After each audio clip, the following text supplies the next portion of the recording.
Faly indray miarabantsika amin'ny anaran'i Jesosy Kristy Tompo. Mahatratra ity alahady, fa raiky amby 20 ny volana Martsa ity, alahady alohan'ny farany amin'ny advento, izay iandrandrantsika ny Paska, ary fatatsika fa manomboka amin'ny heriny androany ny alahady ny sapandrofi.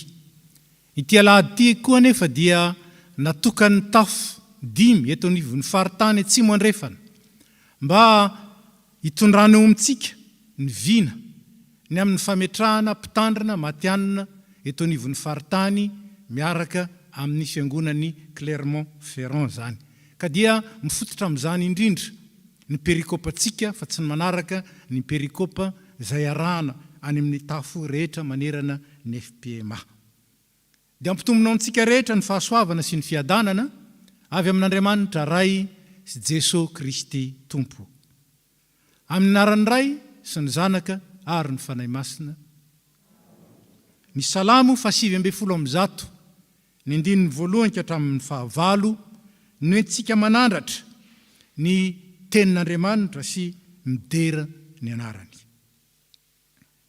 Sambatra ny mahitsy lalana izay mandeha araka ny lalan'i Jehova, sambatra izay mitandrina ny teny vavolombelony ka mitady azy amin'ny fo rehetra, eny izay tsy manao ratsy fa mandeha araka ny lalany. Ianao namoaka ny didinao mba ho tandremana tsara, engany ka ho tafatoetra ny lalako hitandremako ny didinao. Dia tsy homenatra aho raha mandinika ny didinao rehetra, hideranao amin'ny itsi-po aho amin'ny anarako ny fitsipika ao marina, ny didinao no tandremako, aza dia mahafoy ahy ianao. Amen. Fanampy ny fansivy.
Isaoranay tokoa ianao Andriamanitra, isaoranay ianao fa Andriamanitra mahagaga. Ianao no nahary anay, ary ianao no mbola nahary anay ho vaovao tao amin'ny Jesosy Kristy, ahatonga anay handray ny fahasambarana izay omenao malalaka ho an'ny tianao, ho an'izay manaiky anaraka anao, ary ho an'izay rehetra te hiombona amin'ny Jesosy Kristy zanakao. Misaotra anao dia misaotra anao zay fa tsara ny lamina apetrakao, ary fahasambarana no maninao ho an'izay rehetra mandeha araka ny sitraponao. Tompo, tongeto zahay anome voninahitra anao satria tsara ianao ary mpanao ny tsara. Koa amin'ity fotoana izay natokana indrindra hanetsiketsehana ny fiangonana ho amin'ny vina fametrahana mpitandrina matianina eto anivon'ny faritany izao, dia mangataka ny fahazavan'ny fanahy masina izahay, mangataka ny fitarian-dalana avy amin'ny teninao izahay, ary mangataka indrindra ny toeran'ny fahamarinanao aty anatinay, ahazahoanay mitombo amin'ny fahalalana tsara, ahazahoanay manatanteraka tsara ny sitraponao, ary ahazahoanay mandray amin'ny fahafianoana ny harem-pahasoavana ho maninao ho an'izay rehetra matoky anao. Tompo, efa nasehonao ary tsy ampitovianao ny manompo anao sy ny tsy manompo anao, koa dia mangataka aminao zay ampitoera ty anatinay ny fanahiny tena mpanompo marina, ahatonga anay andray ny fahasambaran'ny lanitra. Dia minaratsoan'i Jesosy Kristy. Amen. Petraka isika.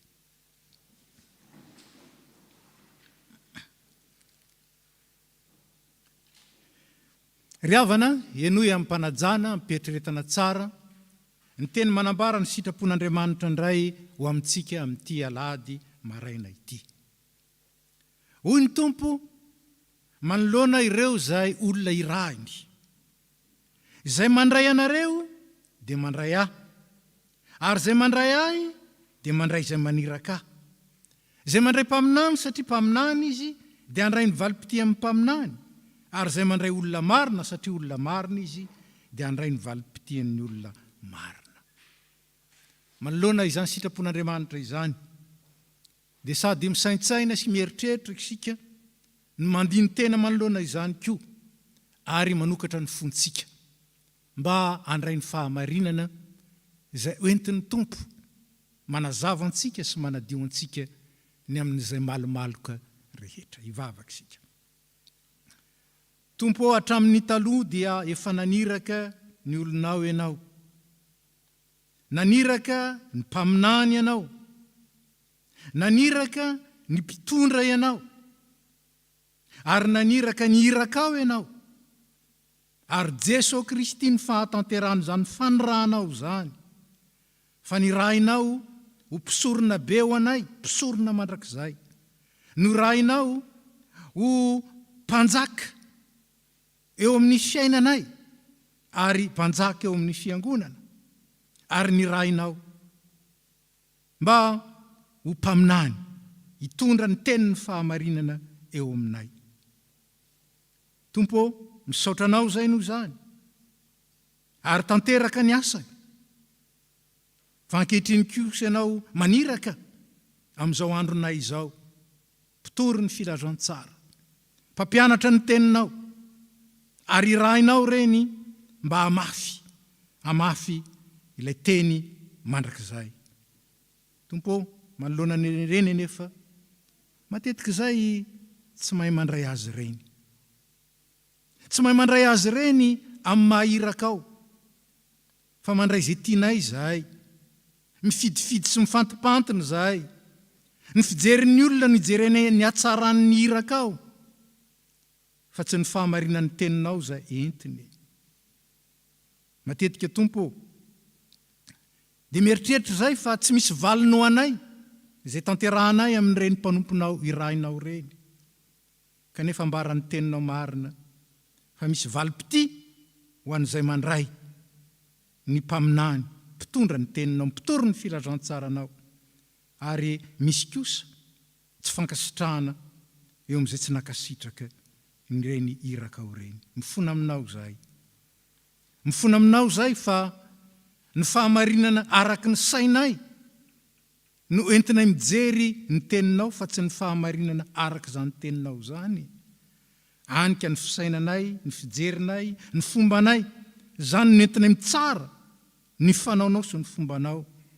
Tompo, mangataka ny famelana aminao zay. Ary diovo ny fonay, mba ahatonga anay ahatsiaro sy ahatsapa. Fa ny sitraponao no ankasitrahana sady marina no tsara. Ampianaro zay hanaiky. Fa ny lamina entinao dia mitondra ho amin'ny mandrakizay sady mampiorina anay amin'ny finoana mahavelona.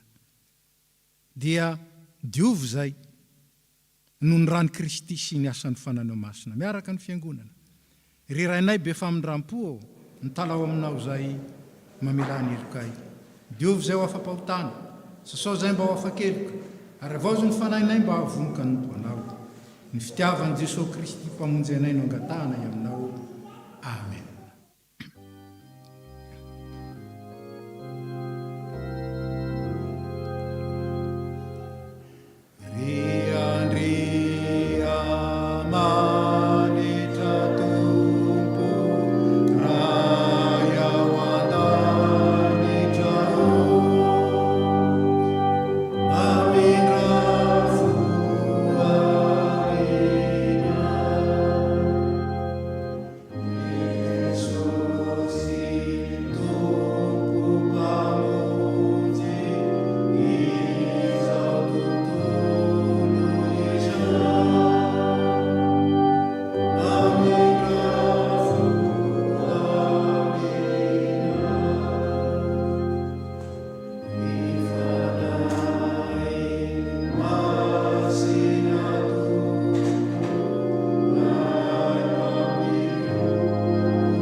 Ny Andriamanitsika dia Andriamanitry ny fanavaozana.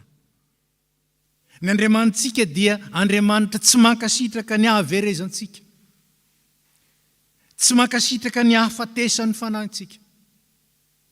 Fa ny ahavelona antsika kosa, ary indrindra andray ny fahasambarana izay omanin'Andriamanitra ho an'izay tia azy sy miombonay amin'ny Jesosy Kristy zanany.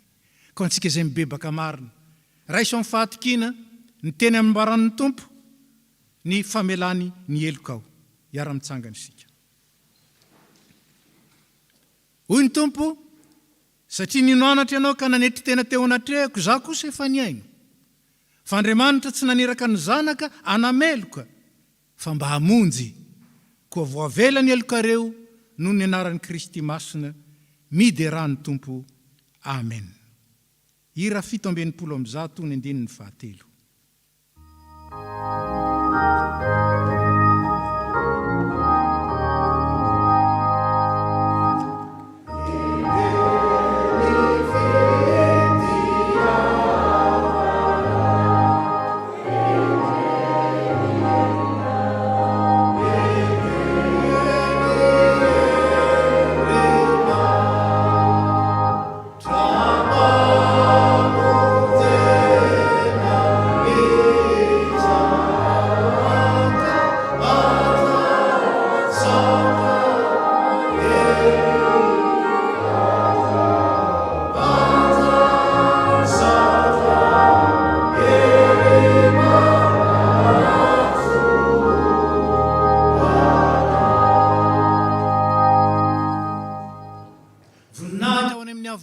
Andriamanitra petraka isika.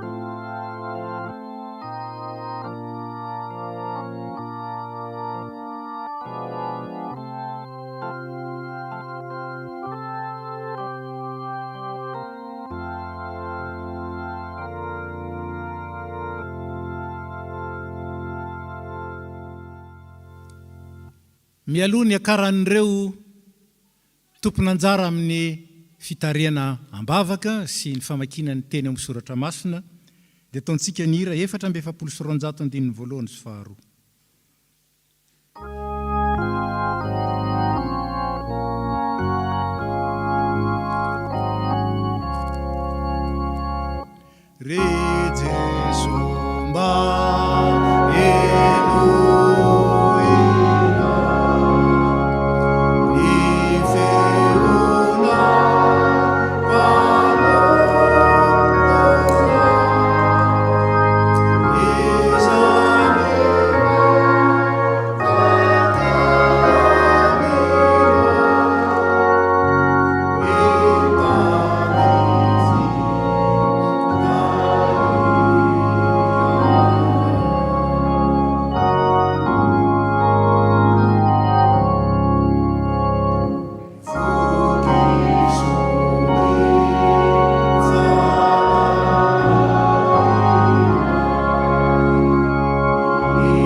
Tsy mitsahatra midera sy mankalaza ny anaranao zay tompo, saotranao zay raha mbola nomenao zao fotoana zao ahafahanay mandray sy miaino ny teninao, mangataka ny fanahinao masina zay mba ahafahanay mandray izay teny rehetra zay tianao ampitaina aminay. Saotra tompo, amen.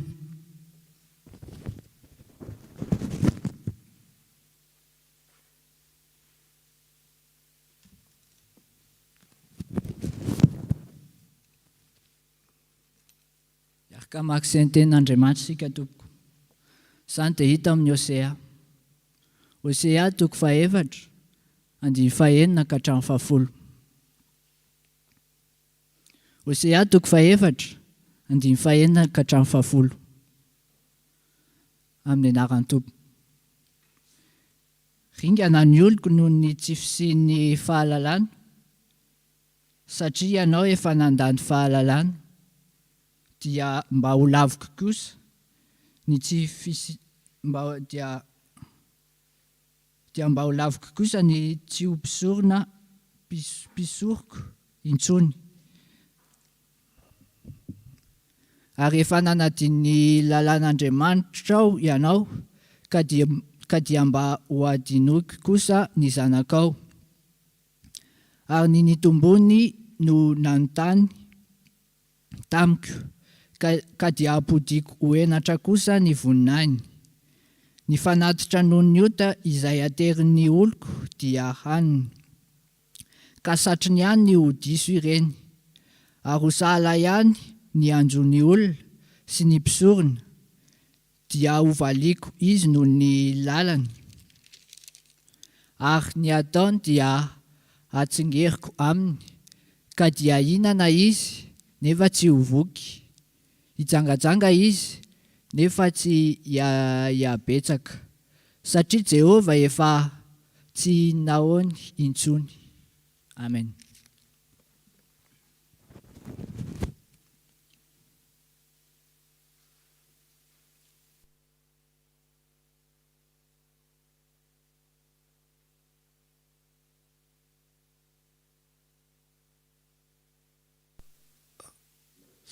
Nous poursuivons la lecture dans 1 Corinthiens, chapitre 9, versets 7 à 14. 1 Corinthiens 9, 7 à 14. Au nom de Jésus. Qui jamais fait le service militaire à ses propres frais? Qui est-ce qui plante une vigne et n'en mange pas le fruit? Qui est-ce qui fait paître un troupeau et ne se nourrit pas du lait du troupeau? Ces choses que je dis n'existent-elles que dans les usages des hommes? La loi ne les dit-elle pas aussi? Car il est écrit dans la loi de Moïse, tu n'emmuselleras point de bœuf quand il foulera le grain. Dieu se met-il en peine des bœufs ou parle-t-il uniquement à cause de nous?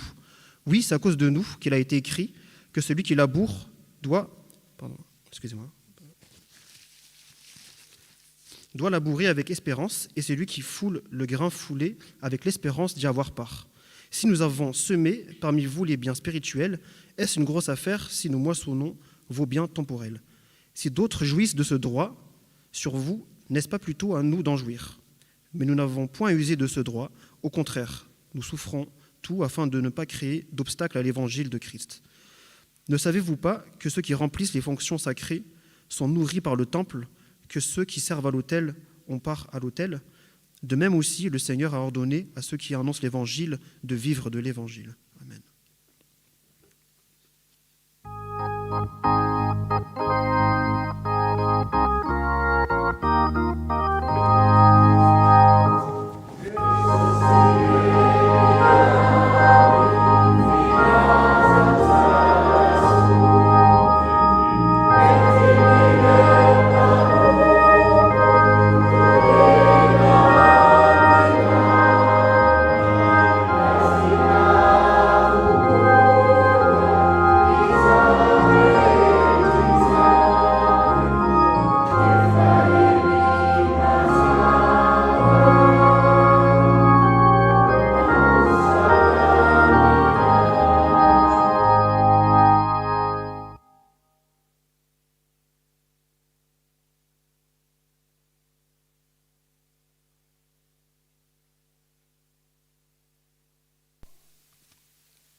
Je vous invite donc à lire l'évangile de Luc, chapitre 10, versets 2 à 11.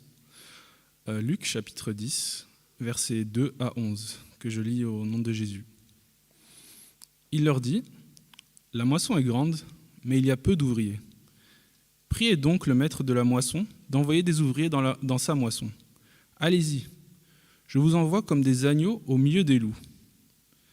Ne prenez ni bourse, ni sac, ni sandales, et ne saluez personne en chemin.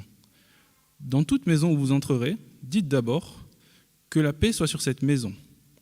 Et s'il se trouve là un homme de paix, votre paix reposera sur lui. Sinon, elle reviendra sur vous.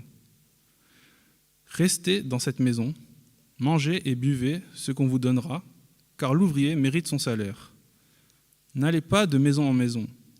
Dans toute ville où vous entrerez, et où l'on vous accueillera, mangez ce que l'on vous offrira. Guérissez les malades qui s'y trouveront, et dites-leur, le royaume de Dieu s'est approché de vous. Mais dans toute ville où vous entrerez, et où l'on ne vous accueillera pas, allez dans les rues et dites, nous secouons contre vous-même la poussière de votre ville qui s'est attachée à nos pieds. Sachez cependant que le royaume de Dieu s'est approché de vous. Amen.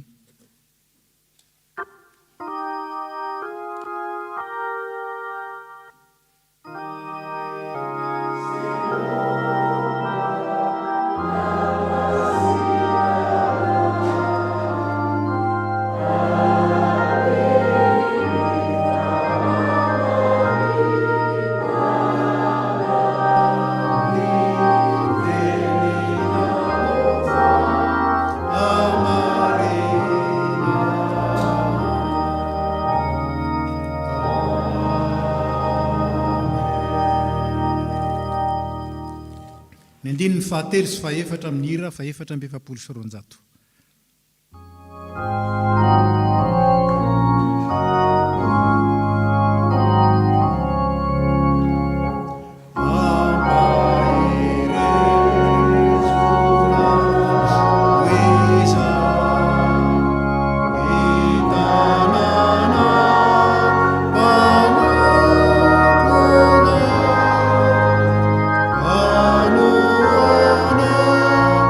Ni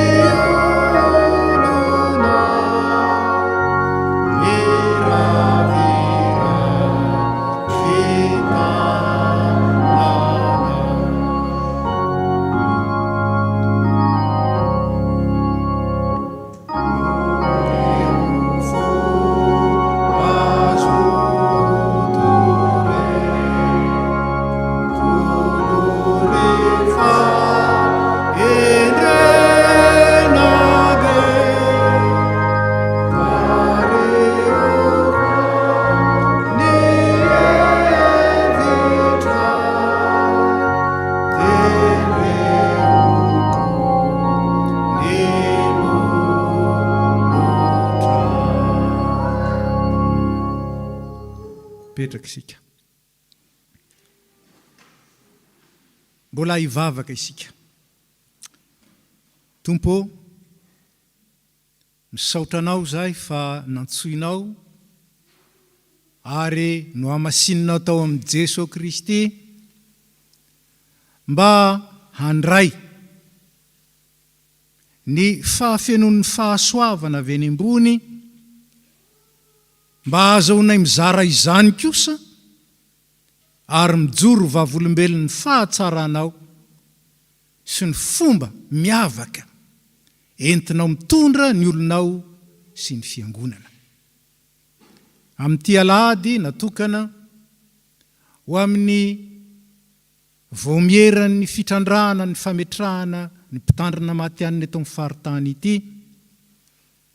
dia mangataka aminao zay anazavanay amin'ny alalan'ny teninao ary ampahery anay amin'ny alalan'ny fanahy masina, ahatonga anay ho vonina tsara amin'ny asa tsara, ka ho voninahitra ao zany fa ho fitahim-panahy kosa feno ho anay sy ny fiangonana izay nametrahanao anay. Dia mitenena Tompo fa mihaino ny mpanomponao. Amen. Toy izany ny nandidin'ny Tompo fa izay mitory ny filazantsara dia azo fivelomana amin'ny filazantsara. Rehefa nanangana ny fiangonana voalohany, izany hoe Israely Andriamanitra, ka nizara azy ho fokom-pirenena tao amin'ny tany Kanana, dia firenena 12 no nomena zaratany ho lovany, ka dia karakarainy, voleny, iompiny 12 ia. Fa raha ny marina dia 13, satria no ny fankasitrahana ny Josefa dia nomena zaratany ray avy ireo zanany mirahalahy, dia i Manase sy Efraima zany. Raha manao kady sika dia mahita tsara zany, fa satria 12 ny zanaky Israely na i Jakoba, nefa nahazo zara roa i Manase sy Efraima, zany hoe nahazo zara roa i Josefa, dia 13 zany. Fa saingy izao kosa, ny faha 13 dia i Levi zany, zay foko na firenena ny avin'ny Mose sy Arona. Io firenena faha 13 io dia tsy mba nomena zaratany ho volena na iompiana, fa natokan'Andriamanitra kosa anompo manokana azy, ka isana ny fanimpom-pivavahana, ny fania sy ny momba azy rehetra, tabernakely tamin'ny fotoan'andro, ary lasa tempoly tateoriana. Ireo ny antsoina hoe Levita. Ny Levita izany ny taranak' Levy, dia tsy mba navela hiasa tany, tsy mba navela iompy, tsy mba navela hitady arena amin'ny herin'ny tanany, fa nanokana ny fotoanany, ny heriny, ny fahaizany, hikarakarana ny tempoly sy ny fitaom-pivavahana ary ny fampianarana ny lalàna na ny tenin'Andriamanitra zany. Zao nanambarany ny soratra masina azy. Izany tsy hananan'ny Levita anjara na lova eo amin'ny rahalahiny, fa Jehova ny lovany. Jehova ny lovany. Deutéronomie 10:7. Ary rehefa mamelabelatra zany Mosesy, dia milaza izy hoe fa izay anjara ho an'ny Jehova no ho anjarany. Zany ny lamina napetrak'Andriamanitra teo amin'ny fiangonana voalohany dia ny Israely. Izay anjara ho an'Andriamanitra no anjara ho an'ny Levita. Noho izany dia tsy mba nomena tany ambolena ho ia, na iompina izy, na tao iariny arena, fa ny heriny manontolo, ny androny manontolo, ny fahaizany manontolo, dia nataony hanomanana sy hanatanterahana ny fampimpivavahana sy ny fampianarana ny vahoaka. Fa kosa ireo fokom-pirenena 12 ireo no mamelona azy amin'ny alalan'inona? Amin'ny alalan'ny fahafolo-karena na ny 5 ho isika. Amin'ny alalan'ny fahafolo-karena sy ny fanatitra, afa-tsy ny sorona dorana manontolo, io moa zany dia tsy zaraina. Fa rehefa manatitra sorona ny vahoaka n'Andriamanitra, dia misy ireo taova zay dorana ho an'Andriamanitra sy ireo singany amin'izany biby zany ho an'Andriamanitra. Fa ny ambiny kosa dia ho an'ny mpisorona sy ireo manatitra ny fanatitra. Zany ny veloman'ny ireo levita. Na ny mpisorona zany, na ny mpitondra fivavahana. Ny mpisorona moa dia manana tombony amin'ny fanatitra izy. Inona ny foto-kevitra lehibe na ny fanahy finosony zany fanomezana fahafolo-karena izany? Isaky ny manambina ny olona Andriamanitra, satria ny fitahiny no mahatonga ny olona afaka miary. Tokony hampatsiarovana fa lova nomen'Andriamanitra ho an'ny zanak'Israely ny tany Kanana, zay tany tondra-dronono sy tantely. Dia ozy izy hiditra amin'ny tany izay tsy nikarakarainao ianao, hipetraka ao amin'ny trano zay tsy namboarinao ianao, ary ambola ao amin'ny tany zay tsy nikarakarainao na nomaninao mialoha ianao. Zany anomenao an'izany. Zany le tany Kanana. Miditra amin'izany tany zany izy, ambinin'Andriamanitra dia izao. Isaky ny manome zara 10 ho an'ny olona tsirairay, ny olom-pirenena iray Andriamanitra, dia misy anankiray amin'io atokana ho an'ny asan'Andriamanitra, atokana ho an'ny levita. Zany hoe isaky ny misy zara iray omen'ny olona anankiray, ataontsika 1 euro, dia ny 10 centime amin'io zany dia efa voatokana levita. Ka sady fitaizam-pinoana izany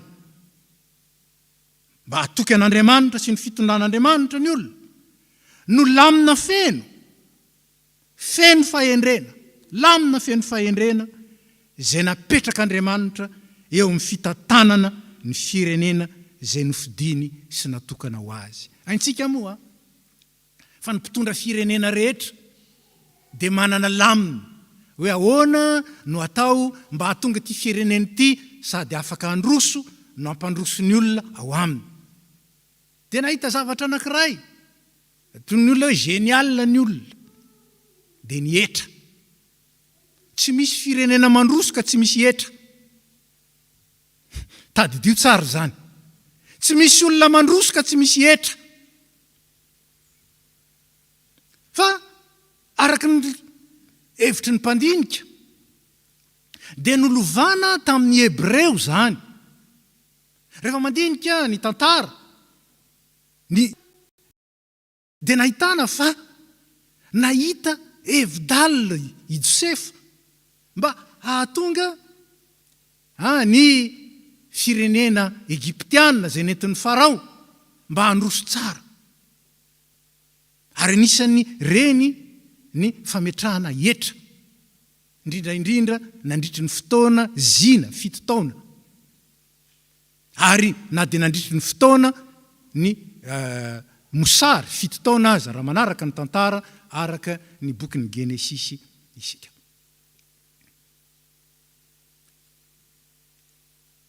Eto tsy etra. Ny etra manko dia alaina amin'ny olona hoe tsy maintsy mandona reo. Fa tsy etra ty. Andeha ho lazaintsika hoe fitantanan'Andriamanitra. Ay io fahafolo-karena io ka avy amin'Andriamanitra ihany ary omena azy. Zay no hevim-panahy ao anatiny. Ny olona mino zany sy mahalala miaina izany. Ny olona tsy mahalala izany sy tsy mino zany mandray azy ho etra. Dia antsontsika indraindray izy hoe adidy. Raha ny fampianarana no jerena tsy zany. Ho iaho hoe fitaizam-panahy atoky an'Andriamanitra sy lamina feno fahendrena napetraka Andriamanitra ny fahafolo-karena. Fitaizam-pinoana. Fitaizam-pinoana satria zao nambaran'ny soratra masina no bolana toko 7:22. Ny fitahian'Andriamanitra no mampana-karena. Ary tsy azo ny fisasarana ampina izany. Hoy izy ny DM rehefa mandika azy hoe tsy manampy ninninina amin'izany ny ezaka ataon'ny olona. Ankeotsika ny resaka atao amin'ny D9 ny amin'ny fitahian'Andriamanitra tsy hita maso. Io Andriamanitra io manko mampirotsaka ny ranonorana ozy izy amin'ny endry sy ny adala ary mamposaka amin'ny masoandro amin'ny marina sy ny tsy marina. Mahazo masoandro dolina ny marina na ny tsy marina. Mahazo ranonorana dolidolina ny maditra na ny endry. Tsy zany. Zany ny fahasoavan'Andriamanitra. Ary zany ny tondrany ny olombelona. Ka nolazaiko anikeo ny resaka ny fanaovana atao amin'ny fianakaviana anankiray. Fa izy rehetra dia siantifika daholo. Siantifika daholo izy rehetrarehetra. Dia zao mifantany napetraka ilay manampahaizana anankiray hoe no aho. Fantatrareo inona ny natonga anareo siantifika? Iza ny nametraka tao aminareo ilay saina mahasiantifika? Iza? Marina fa indrandray manaranaka le izy. Fa iza nametraka izany voalohany? Misy mba miezaka ihany ay matematika fa tsy lasy. Ary misy mba ezaka ihany mahay manoratra fa tsy lasy. Fa nomezana avy amin'Andriamanitra zany. Ary ny Israelita dia nitezaina mba hatakatra an'izany hoe tsy hoe satria ny anatra ianao dia avy aminao dolidolo ny rehetrarehetra. Tsia. Zaho izy manana dadatoa anankiray izay tsy mianatra mihitsy zany. Fa tsara noty foana ny ampianarana. Ary manana koa izay anankiray mikofoka fa tsy tafavoaka. Fa zany rehetra zany dia lamina avokoa. Ka ny fitaizan'Andriamanitra dia izao. Ny mampana-karena ary tsy azo ny fisasarana ampino zany. Tsy manampy ninninina amin'izany ny ezaky ny olona. Zava-marina zany. Zava-poana ho anareo ny Salamo 7:20 zany. Zava-poana ho anareo ny alipandry sy ny fomaraina ka mihinana ny azo, ny hanina azo amin'ny fahasahiranana. Nefa zany omeny ihany ho an'ny malalany na dia matory azy izy. Hoy ny diema hoe zany dia omeny ihany ho an'ny olotiny mbola matory. Fa nalazaiko mbenimbeny fa tsy apologian'ny fatoriana io akory. Ka dia aleo atory fa omeny ny tompo ihany. Fa ny tian'ny salamo, mpanao salamo lazaina dia izao hoe tsy ny fanampinao, ny fiereta-tory na ny fifoazana maraina no abetsaka kokoa ny vokatra fa ny fanambinan'Andriamanitra. Zany ny fitaizana lehibe zay entin'ny soratra masina ho antsika. Ny fanambinan'Andriamanitra, ny fifikirana amin'Andriamanitra sy ny fanajana azy. Fitaizam-pinoana. Ary koa fatokinan'ny lamina sy ny fitatanana izay hitondran'Andriamanitra ny olony. Vakivava daholo izay tafahoana tamin'ny Israelita. Vakivava. Na dia Jetro manampahaizana be azy dia hoe tena dadany nitondrany Jehovah nareo avy any Egypta. Zany Egypta puissance dia namela nareo andeha. Tena endry zao Andriamanitra zao Jetro. Na dia nanoro-hevitra n'Andriamanitra Mosesy ihany aza Jetro niaiky volana any amin'Andriamanitra izy. Matoky ny lamina sy ny fitatanan'Andriamanitra. Tahaka izany ireo olon-kendry maro be tonga nitsidika ny Solomona avy any amin'ny vazatany efatra hoe mijery ny fahendreny zany lehilahy nomen'Andriamanitra fahendrena izany. Fatokina ny lamina sy fitatanana hitondran'Andriamanitra. Aninona? Mba hanoavana azy. Mba hanekena azy. Ary zany nitaizany ny Israelita nahatonga azy nanao ny fahafolo-karena. Araka izany teo amin'ny Israelita izay tsy manatanteraka ny fahafolo-karena dia manao détournement de bien divin. Aty amin'ny fanjakana izy détournement de bien public, tsy zany. Io ampahafolo nomen'Andriamanitra ho an'ny tranony io raha ampiasain'ny jiosy amin'ny zavatra hafa, raha ampiasain'ny Israelita amin'ny zavatra hafa dia détournement de bien divin. Zany hoe Andriamanitra mihitsy no angalarany. Andriamanitra mihitsy no angalarany. Ary zany nanjoany ny asa safira nge araka ny asan'ny apôstôly. Ny fanahy masina ny nandanganao izy fa koa didy sy lalàna teo amin'ny zanak'Israely zany. Didy. Saingy didy fitaizana, fitaizam-pinoana sy didy mitondra fandaminana sy fitantanana tsara.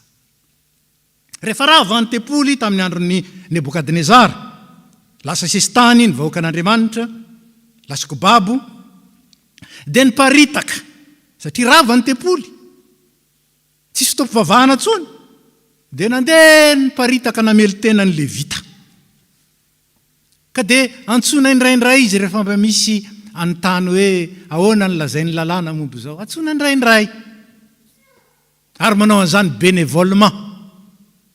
Fa dia tsy maintsy miasa mba hamely tena. Rehefa niverina avy tany amin'ny fahababoana ny zanak'Israely, fatatsika fa ny fahababoana dia sazy nampiarin'Andriamanitra tamin'ny firenena noho ny tsy fankatoavany. Sazy ny fahababoana. Dia naverin'Andriamanitra ihany rehefa afaka 70 taona, araka ny teny fampanantenana nampitondrainy ny Jeremia, rehefa afaka 70 taona dia naveriny. Ary dia hitatsika eo amin'ny tantaran'i Ezra sy Nehemia zany. Zao anefa, hitany Nehemia fa tsy namelona intsony Levita ny olona, fa lasa ny zedazeda eran'ny tampotanety Levita. Amely tena satria tsy novelomin'ny vahoaka an'Andriamanitra tsony. Dia tezitry Nehemia.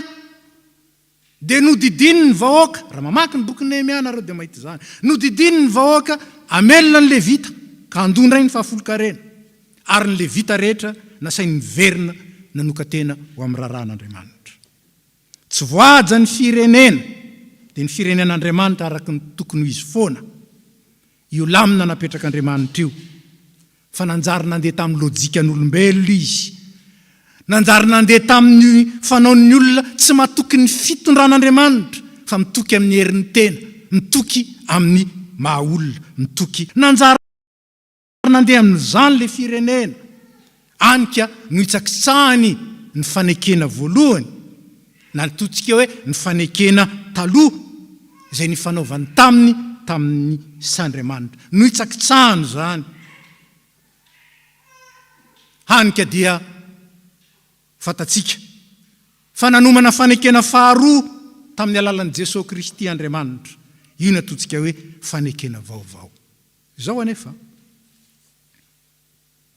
Zao nambaran'Andriamanitra, mialoha ny anginany. Satria nangina Andriamanitra nandritry ny 300 taona. Zay ny manelanelana ny boky ny Malaki, ny boky farany ao amin'ny testamenta taloha sy ny fahatongavan'ny Jesosy Kristy. 300 Andriamanitra. Fa nanomana ihany koa ny fanekena vaovao ao amin'ny Jesosy Kristy. Dia ndeha jerentsika izany boky farany, manomana ny testamenta vaovao zany. Inona no ambarany? Ary indrindra mifandraika amin'izany fahafolo-karena zany. Vao manomboka ny toko 7, iny ny toko farany. Indro aniraka ny hirako aho, ary izy amboatra lalana eo alohako, ary ny tompo izay tadiavinareo dia ho avy tampoky tempoliny. Zay nambarany eo, ho avy.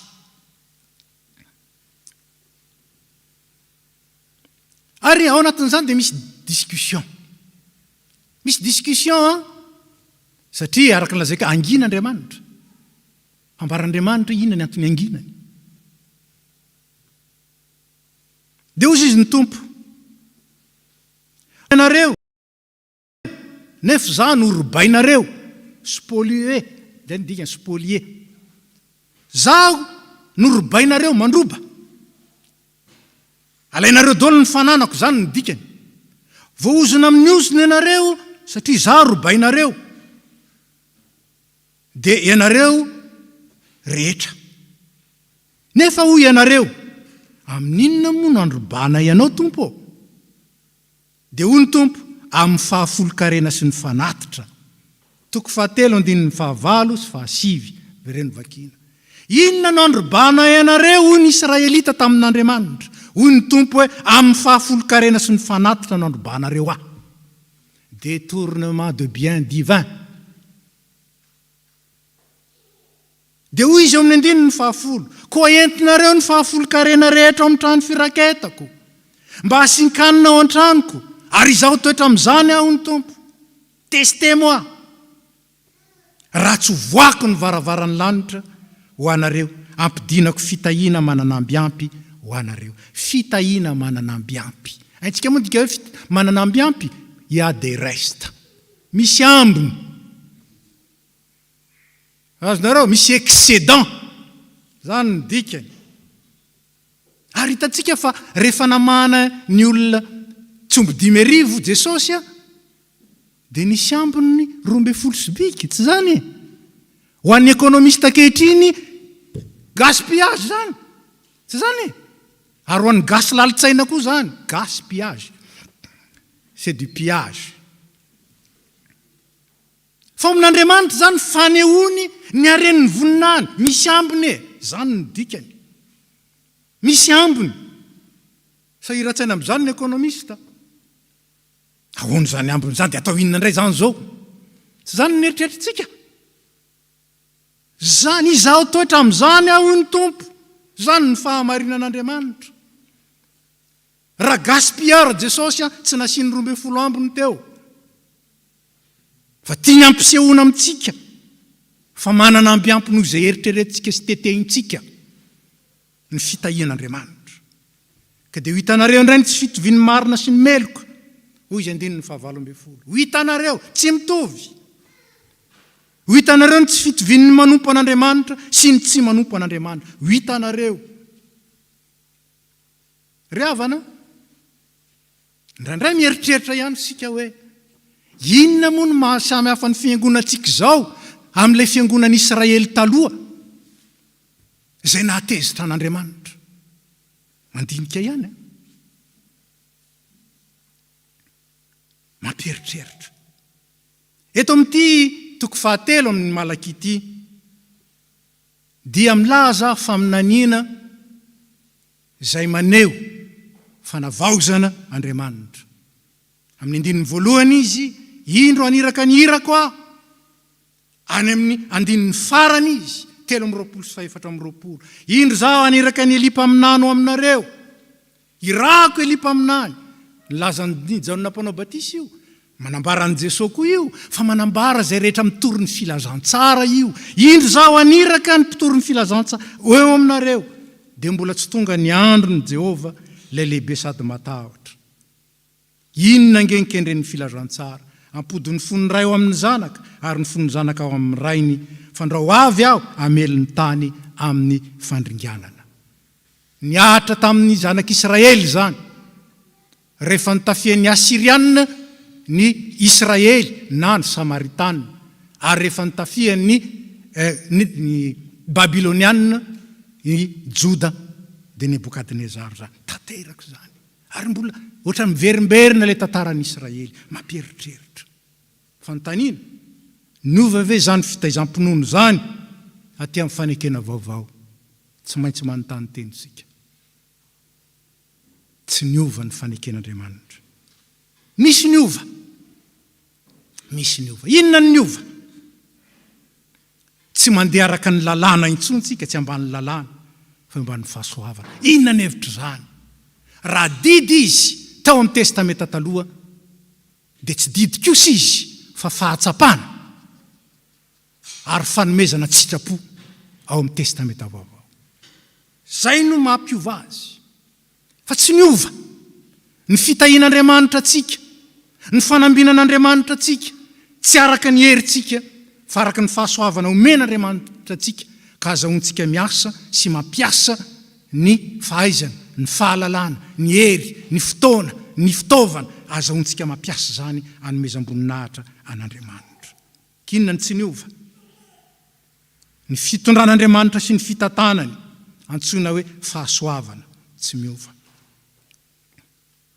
Omen'Andriamanitra mahaimaim-poana isika ka tokony hanome mahaimaim-poana. Matio 7:9. Efa nahazo mahaimaim-poana ianareo ka manomeza mahaimaim-poana. Indraindray disotsika be dia be ny diso fandikany amin'io. Hoe dikany hoe mahaimaim-poana zany gratuitement namena fotsiny tamin'izao. Tsy zany no heviny. Ny dikany hoe mahaimaim-poana ao amin'ny soratra masina dia hoe nomena ho an'ny tsy mendrika. Zany no heviny. Gracieusement. Kefa nahazo ianareo na dia tsy mendrika aza manomeza na dia ho an'ny tsy mendrika aza. Zany no heviny.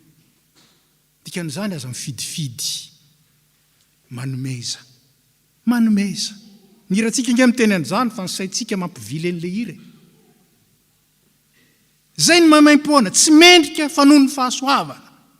Ka rehefa nahazo noho ny fahasoavana isika dia manomeza voalohany. Vavolombelona zany fahasoavana zany satria nomen'Andriamanitra anao zany mba hanehoanao amin'ny olona ny fahatsarany. Zay ny dikany hoe nandray mahaimaim-poana ianao manomeza mahaimaim-poana. Noho ny fahatsaran'Andriamanitra no nanomezana ianao manomeza ao amin'ny fahatsaran'Andriamanitra ka na tsy mendrika ara le olona omeo. Zay no heviny. Fa indraindraytsika reny nanao taminay ka tsy maintsy hanomezana ka. Dia hozy izy misaotra masina hoe efa azo nange ny valim-pitiny fa tsy manana rakitra any an-danitra. Tsy manana rakitra any an-danitra ny olona mpanao adidy amin'ny olona nanao adidy taminy. Tsy manana rakitra any an-danitra. Baiboly zany. Ka reny nanao taminay ka hanaovana. Efa azo ny valim-pitiny ny tompo. Fa raha tia azo valim-pity ianao fahasoavana hoeto manao soa. Meo na dia ny tsy mendrika aza. Arak'izany ny testamenta vaovao dia nampianatra antsika. Fa tsy tokony ho ampafolony fotsiny fa mihoatra. Nahoana?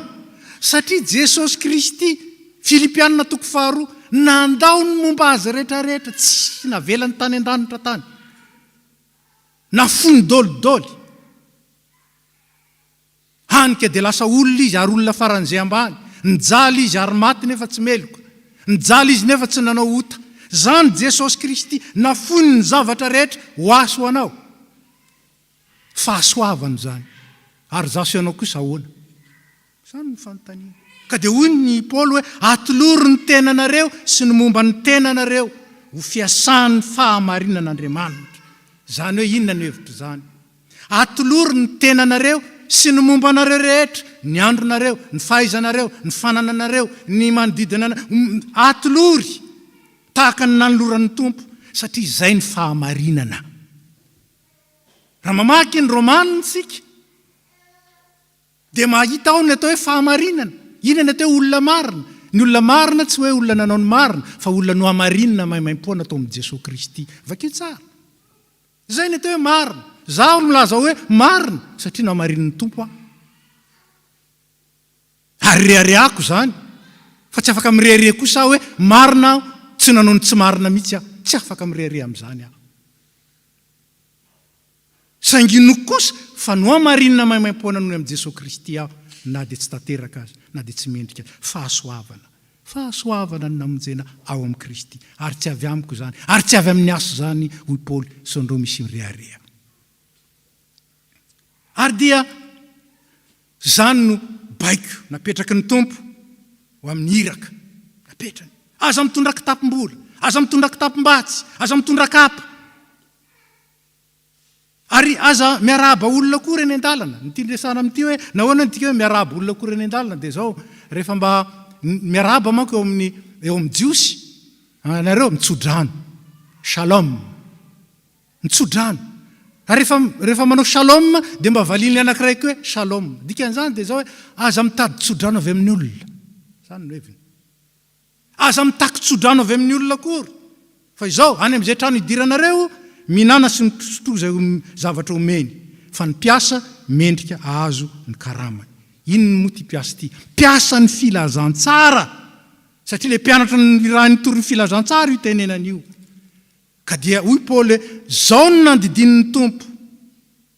Izay mitory ny filazantsara dia azo fivelomana amin'ny filazantsara. Enjana koa ny lazan'ny Paoly azy eto. Raha izay hozy izy mamafy zava-panao anareo dia zavatra lehibe. Raha ohatra ka mba mijinjy izay anananareo araka ny nofo zahay materiel zany. Fa ny zava-dehibe dia ity, tsy antery zany, tsy didy zany, tsy lalàna izany, tsy atao akory hoe adidina dia zany aza ny fitentsika, fa hoy ny soratra masina izay manome amin'ny fifaliana no sitraka Andriamanitra. Raha tsy sitraka ao aza omena.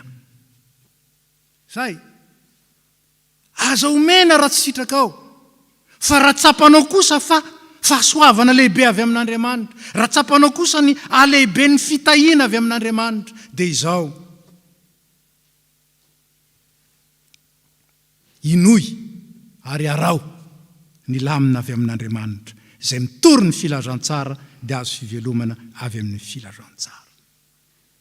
Azo fivelomana avy amin'ny filazantsara. Ity discours meko anareo ity dia discours nataon'ny mpampianatra anankiray tamin'ireo pasteur izay ivoaka hiasa. Izao no teneniny: izay mitory ny filazantsara dia velomy ny filazantsara. Zany hoe raha tena filazantsara marina tokoa no entinareo, velona io filazantsara io nareo. Zay ny dikany. Fa amintsika indray izy ny ampitodihana amintsika dia izao: filazantsara ve no raisinareo avy amin'ny mpitory sa tsia? Sao dia filazan-dratsy e. Filazantsara ve no raisinareo avy amin'ny toriteny, avy amin'ny fampianarana, avy amin'ny fitaizana zay nentin'ny FPMA, azavaiko rehefa avy eo, nentin'ny FPMA ho anareo amin'ny alalan'ireo mpitandrina zay irany na aiza na aiza. Filazantsara ve sa filazan-dratsy? Misaotra an'Andriamanitra ary misaotra anareo. Fa asehonareo fa filazantsara no raisinareo. Nefa tokony tombo mandrakarivo zany filazantsara zany, satria mitombo ny asa n'Andriamanitra. Ahoana ny lazany zany? Satria mampianatra antsika ny Efesianina 4, izay nidiniantsika nandritra ny 8 taona. 8 taona no nandiniantsika n'io Efesianina 4 io, synode roa. Fitombona ny fiainana kristianina. Ary ny fiangonana tena kristianina dia fiangonana mitombo. Zany, mikendry zany fitombona zany, mikendry zany ho an'ny isam-patan'olona, mikendry zany ho amin'ny fiangonana. Zany ny fanatanterahana ny sitrapon'Andriamanitra. Velona ve ny filazantsara? Ary raha velona ny filazantsara, velona ny mpitory ny filazantsara. Aza miteny fotsiny, eka velona ny filazantsara ka, nefa mpitory ny filazantsara maty no hanoanana. Raha nanaraka ny synode omaly, nisy tamintsika nanaraka ny synode omaly, dia voalaza fa betsaka ireo mpitandrina eto amin'ny FPMA izay sahirana amin'ny fiainana, tena sahirana. Ary eo anatin'izany dia tsy maintsy mametra-panontaniana ny fiangonana, ny FPMA zany hoe velona marina ato amin'ny FPMA ve ny filazantsara? Fa mbola betsaka ny mpitory ny filazantsara zay ao anatin'ny situation ratsy. Ry havana malala, didy avy amin'ny tompo zany kanefa didy mpitiavana. Raha tiatsika ny tompo dia tiatsika ny filazantsara. Raha tiatsika ny filazantsara dia velomintsika ny mpitory ny filazantsara, satria zany no nandidin'ny tompo. Fa izay mitory ny filazantsara dia azo fivelomana avy amin'ny filazantsara, raisin'ny fitahiana.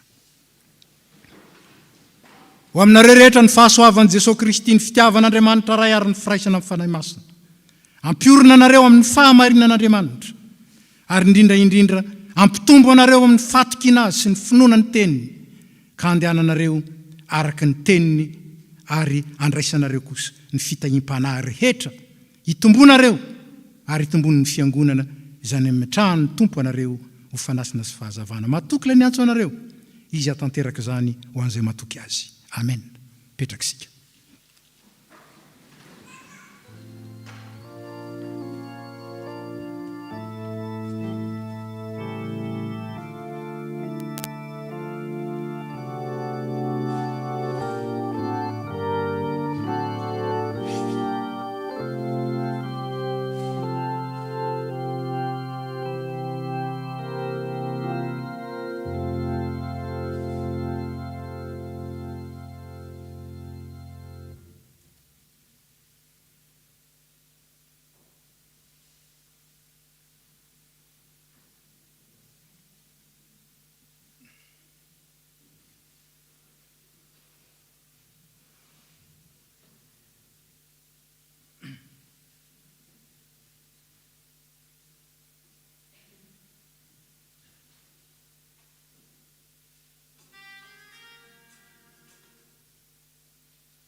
andeha hanambaran'ny finoantsika isika ary hanavao anatin'izany ny fanoratenantsika hanaraka ny tompo sy ny teniny atoky ny fandaminany sy ny fitantanany.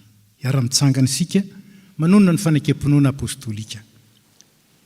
Mino an'Andriamanitra ray tsy to mpanao ny lanitra sy ny tany aho, ary mino an' Jesosy Kristy zanan'ilay tokana tompontsika, izay nitorotoronina tamin'ny fanahy masina, nateraky Maria Virjiny, nijalra nanapaka Pônty Pilato, nombona tamin'ny hazo fijaliana, maty ka nalevina, nidina tany amin'ny Fenitsita, nitsangana tamin'ny maty tamin'ny andro fahatelo, miakatra ao any an-danitra, mipetraka eo ankavanan'Andriamanitra ray tsy to. Avy any evy ny tsara ny velona sy ny maty, mino ny fanahy masina aho, ny fiangonana masina manerana izao tontolo izao, ny fiombonan'ny olona masina, ny famelan-keloka, fitsanganan'ny tena amin'ny maty, ary ny fiainana mandrakizay. Amen. Petraka isika.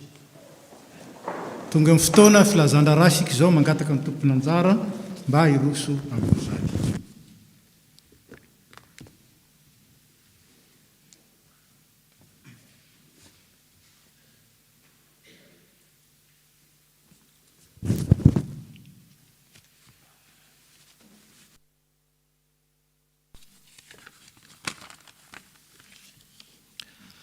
Ny mpitandrina sy ny komite FPMA Toulouse dia afaly miarabantsika amin'ny anaran'i Jesosy Kristy lohan'ny fiangonana sy tompony asa. Vaovao ivelany. Nahazo fanasana avy amin'ny ERT isika FPMA Toulouse amin'ny fametrahany ny tompona andraikitra vaovao na ny conseil presbytéral androany amin'ny folora sy sasany any amin'ny temple du Salin. Ny filoha mivady no misolo-tenantsika amin'izany. Vaovao tafo, rakim-pisaorana. Ceux qui se confient en l'Éternel sont comme la montagne de Sion. Elle ne chancelle point, elle est affermie pour toujours. Psaume 125, verset 1. Olona tsy mitonona anarana nanolotra rakim-pisaorana 100 €. Permanence pasteur. Afaka mandray olona ao amin'ny Braony ny mpitandrina isaky ny talata manomboka amin'ny 10 maraina ka hatramin'ny 4 tolakandro. Mitohy izany na journée continue. Mampatsiahantsika fa mila hajaina ny geste barrière. Mila miantso antaroby maka rendez-vous izay maniry iona amin'ny mpitandrina. Famangina manjo. Ny famangina ny fianakaviana rarolahy lalahy sy vololona dia ho tontosaina ny alahady 20 martsa 20 sy 20. Sampana lehilahy kristianina. Ao anatin'ny fankalazana ny 570 taona ny sampana lehilahy kristianina eto amin'ny Tafo Toulouse. Izany dia ho tanterahana ny sabotsy 10 sy ny alahady 10 aprily. Misokatra ny fisoratana anarana amin'ny jobile mariage izay natratra 10, 10, 15, 20 sy ny mihoatra. Noho ny tsy fahatanteran'izany tamin'ny taona lasa dia ampiarahana amin'ity taona ity ny fankalazana. Arak'izany dia atao indromian-taona ny fiarabana noho ny abetsahan'ny soratra anarana. Ho an'ireo izay nankalaza ny jobile mariage ny tamin'ny taona 20 sy 20 dia ho arabaina ny 15 aprily 20 sy 20. Ho an'ireo izay mankalaza izany amin'ity taona 20 sy 20 ity kosa dia ho arabaina amin'ny volana May 20 sy 20. Ny dekona mpiandraikitry ny vala sy ny filohan'ny sampana no andray ny anarantsika amin'izany, avy eo dia omena ny Brao SLK ny anarana rehetra. Tsara ho fantatra, ny mariage voamasina tany am-piangonana na ny mariage religieux ihany no afaka ankalazaina. Appel au don vokatra FNM. Comme vous le savez, à cause de la situation sanitaire actuelle, notre vokatra annuel de Pâques n'aura pas lieu sous la forme habituelle. Pour cette année, nous faisons ainsi appel à l'Église pour contribuer financièrement sur le lien Hello Asso affiché sur l'écran. Que chacun donne comme il l'a décidé dans son cœur, sans regret ni contrainte, car Dieu aime celui qui donne avec joie. 2 Corinthiens chapitre 9 verset 7. Trano fiangonana, ny fanoratana ny vina hitondrana ny projet no tanjona manaraka ary arahan'ny fananganana commission izany. Mitohy hatrany ny fanaonana ity projet trano fiangonana ity amin'ny alalan'ny fanomezana na tonom-bola. Ny numéro IBAN sous compte FPMA Toulouse dia hitantsika misoratra, manentana antsika koa anoanam-bavaka izany asa goavana izany. Fanateram-bokatra, milaza antsika fa tanterahana ho tanterahana amin'ny alahady 20 martsa amin'ny herin'ny androany zany ny fanateram-bokatra eto amin'ny fiangonantsika. Mariky hitamaso anehoantsika fa ny tombo tokoa no loharanon'ny fahasoavana rehetra noraisitsika ary ankasitrahantsika azy feno izany sady entsika mandray anjara mavitrika amin'ny fanatanterahana ireo asa napetraky ny tompo tamin'ny fiangonana nametrahany antsika koa. Inona no avaliko an'i Jehova no ny soa rehetra nataony. Salamo 4:40 ny andininy 2:20.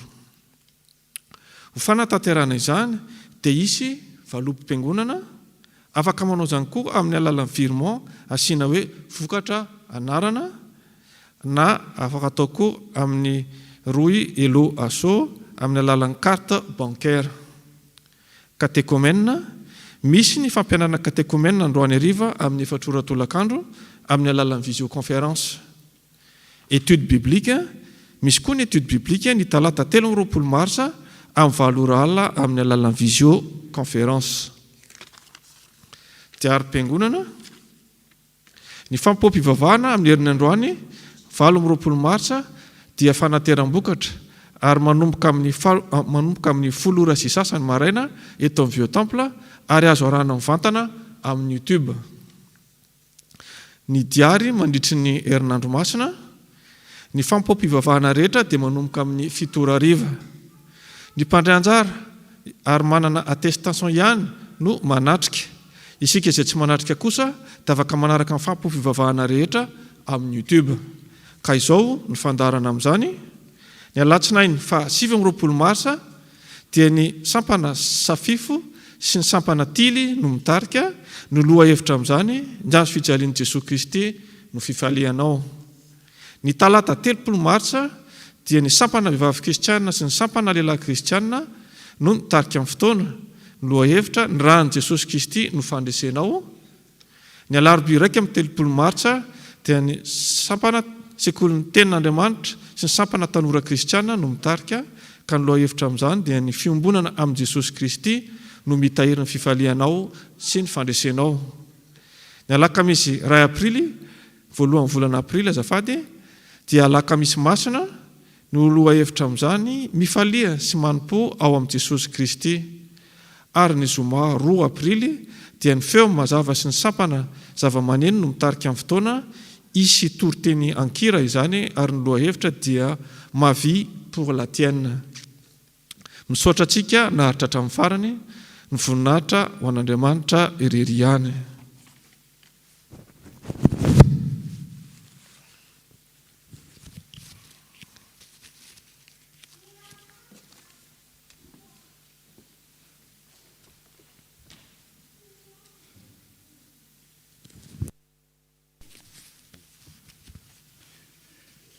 Fanaontsika ny miaraba ireo vahiny izay tonga miaraka amintsika eto amin'ity alahady maraina ity ka raha misy amintsika ao anatin'izany dia angatana hitsangana tompoko mba arabaina amin'ny anaran'ny tompo ary tsofindrano amin'ny anarany koa.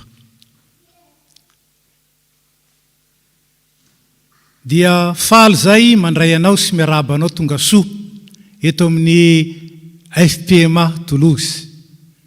Misaotra indrindra ary makasitraka ny fanatrehanao satria ny tavandralahy mandranitra ny tavandralahy no izany ny fiarahanao taminay teto dia nanampy tosika anay tokoa tamin'ny fankalazana ary koa tamin'ny famezam-boninahitra an'Andriamanitra.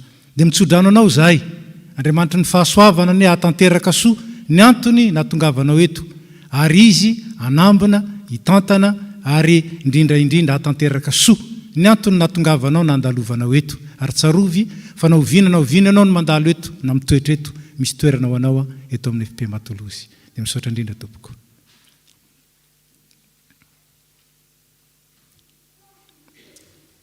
Zao dia tonga amin'ny fotoana manokana ho amin'ny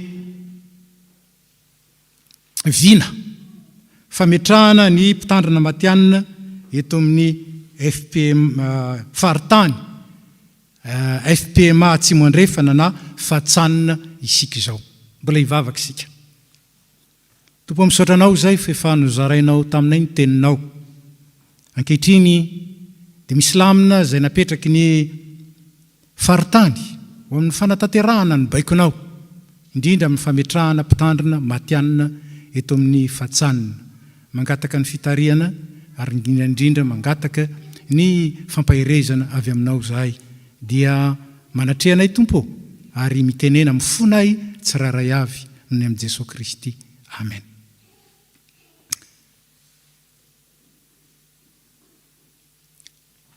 Misy taratasy izay nalefan'ny birao ny faritany ho antsika, ka dia mangataka ny nasolo eto am-piandohana amaky aloha izany taratasy zany, avy eo dia tonga eo amin'ny fanazavana sy ny lamina isika.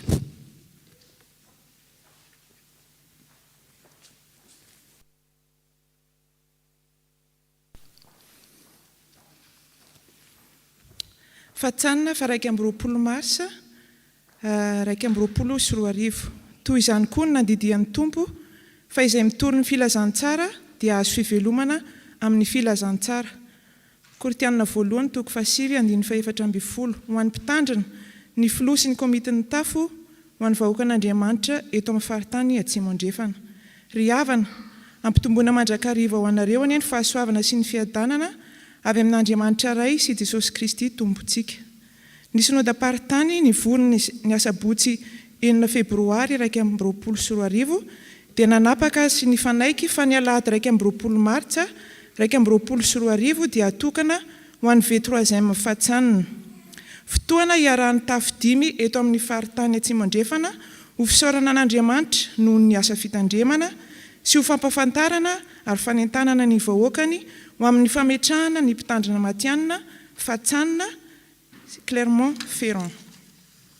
Raha sitrapon'Andriamanitra ka ho tanteraka izao viana izao dia ny fatsanina no faritany FPMA voalohany ka matianina daholo ny mpitandrina ao aminy araka ny didin'ny Tompo hoe izay mitory ny filazantsara dia azo fivelomana amin'ny filazantsara. Koa misaotra indrindra nareo izahay nanaiky hanokana izao fotoana izao ary mampirisika ny isan'ambaratonga sy ny vahoakan'Andriamanitra rehetra mba hahery sy hazoto ary hahatanteraka soa izany vina masina izany ho voninahitr'Andriamanitra sy ho fitomboana eo amin'ny fiangonana FPMA manontolo. Ary matoky indrindra izahay fa izay nanomboka asa tsara atao anatinareo no hatanteraka izany. Filipiana toko 1:9 tapany voalohany. Ny ambangovangony amin'ny vina sy ny lamina rehetra moa dia azonareo antaniana na raisina any amin'ny tompon'andraikitry ny tafo misy anareo. Dia manao velomanareo amin'ny anaran'ny Tompo ho azy irery ny voninahitra ho amintsika ny fiadanany. Manao sonimo zany ny mpitandrina mpandrinan'ny faritany Pasteur Rakondromanina Charles, ny mpitandrina mpandrinan'ny V3 fatsanina Pasteur Andriamandry Élisée, ny filohan'ny bureau fatsanina Ramiel Arson Tahina.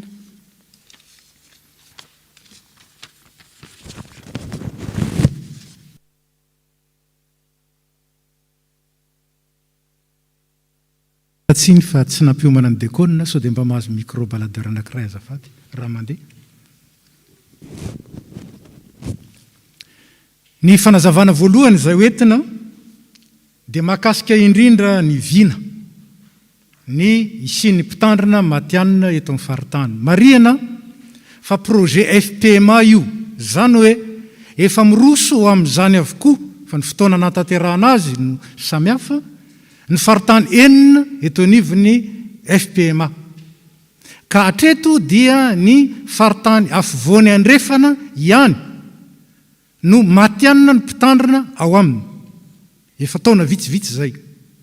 Isika izany no azo lazaina hoe miaraka amin'ny faritany Tsinanana no iroso amin'ity taona ity. Ary efa miroso izany vina sy ny fanatanterahana azy izany. Ary ny mampiavaka ny atsika dia fatatsika fa Clermont-Ferrand no tafo eto amintsika farany izay mbola tsy manana mpitandrina matianina. Nefa fantatra koa fa vitsy dia vitsy ry zareo mila mpitoanana, mila ampina mba hitombo sy hivelatra izany fiangonana izany ka atonga azy ireo afaka iloloha ny mpitandrina eo aminy. Koa nanapa-kevitra ny synodam-paritany fa atao ina moa izy atambatra zany ny fitandremana ny faritany sy ny fitandremana ny tafo Clermont-Ferrand ka ho résident any Clermont-Ferrand ny mpitandrina matian'ny faritany amin'izao fotoana izao aloha zany amin'ny fanombohana. Ho résident any Clermont-Ferrand izy ka miasa amin'ny fotoana, ny ampahan'ny fotoanany zany iasany ao amin'ny tafo Clermont-Ferrand, ary ny ampahan'ny fotoanany dia iasany kosa ho an'ny faritany atsimo andrefana. Zay zany le vina. Ka ny antsasaky ny fivelomany dia ny faritany no iantoka azy, zany hoe ireo tafo rehetra, isika rehetra ato anatin'ny faritany. Ny antsasaky ny fivelomany kosa dia ny tafo Clermont-Ferrand no iloloha an'izany. Zay zany ny fanazavana voalohany. Ny fanazavana faharoa zay hoentina dia misaotra ny diakona mitondra ny dia ny mahatonga ny fametrahana ny mpitandrina matianina eto anivon'ny faritany. Mila azavainy zany. Ka mialatsiny fa akan'ity micro ty satria mila mahita ny tableau etsy. Sa mandeha le izy?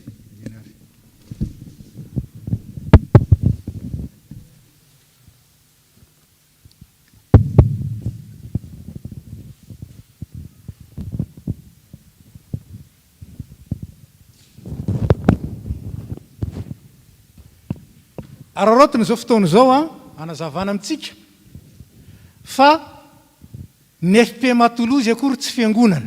Maromarona kokoa tsy ny FPMA Toulouse na ny tafo ny fiangonana fa tokana ny fiangonana FPMA dia ny FPMA manontolo zany antsoina hoe synode na ny rafitra synodaly. Zay mahatonga antsika ao anatina rafitra synodaly.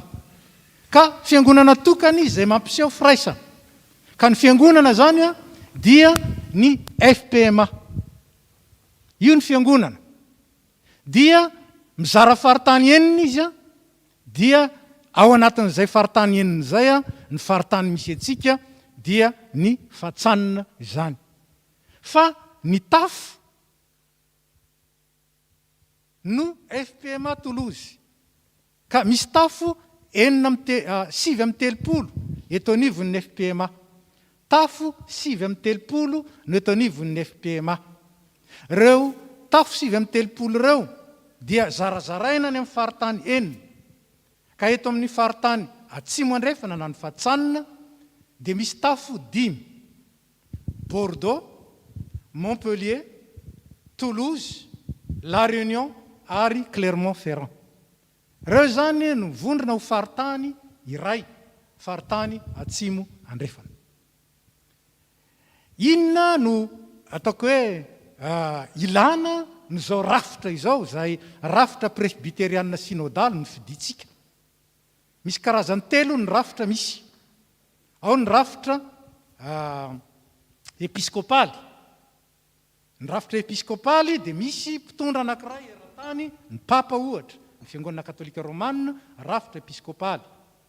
Ny fiangonana izay niorana tany Angleterre, ny Anglikanina, dia rafitra episkopaly. Zany hoe ny mpitondra no mandidy, ray ny mpitondra na maromaro zay mametraka ny lamina sy ny zavatra rehetrarehetra ary ny sisa rehetra dia manaraka fotsiny ihany. Zay.